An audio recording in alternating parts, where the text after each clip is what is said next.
it seems like this is the perfect time to go ahead and bring in a guy who is the expert on all of that, because we are seeing more crashes today than we would on a normal day. Yeah, joining us right now is Sergeant Brian Pennings with CHP. First of all, thank you so much for taking the time out to come here with us. I know you guys are staffed heavy this week with 12-hour shifts, so we want to say thank you for taking the time to come here, but we got to talk about it. How are those crashes looking? How are our roads? Well, we did bring in every available uniformed personnel.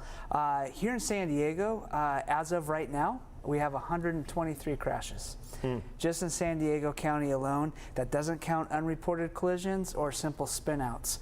Those are actual documented collisions where we responded and took reports. And what's interesting to note there, Sergeant Pennings, is that there are less cars on the road, but more crashes. It is, and we thank everybody for heeding the warnings and staying home if possible. Unfortunately, the majority has to do with speed. Even though you may lower your speed, it may not be low enough to handle the amount of moisture and water and slickness of the roadways. Okay, so for those of us that have to drive, because remember everybody was supposed to stay home, but some people just had to go to work today, like CHP, like us here at CBS 8. What are some tips that we can remember? It's been a while since we had this much rain, and we've never had a hurricane or a tropical storm before. So the number one thing is to slow down, and speed's a huge factor. Back off.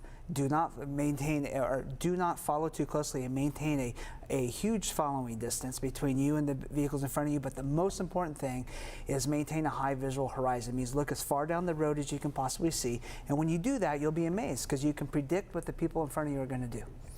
You know, I was kind of following what the CHP was doing with their website today because they list all their crashes. And one thing I kept noticing over and over again, issues with people getting onto freeways and getting off freeways. I don't know if it's because they're changing their speed so quickly, but it seems like we're having a lot of issues there as well. Have you noticed that? They're called clover leafs, where you come on a ramp and they go in a circle, and your inertia carries you out towards the outside as you're trying to accelerate. You just have to lower your speeds. You have to stay out of the inside of the turn, because that's where the water pools, and accelerate in a straight line once you get to the bottom of the clover leaf.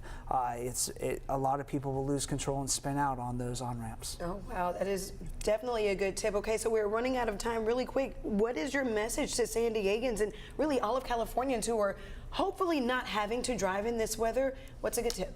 Well, thank you very much for staying home if you can. If you have to go out, please be safe, be cognizant, slow down, back off, and maintain a high visual horizon. Is there one lane on the freeway that in these conditions is safer? It is, and that is not the outside lanes. You want to drive in the middle lanes because the roadway's crowned. The water will always pool on the outside lanes, so try to stay in the middle lanes.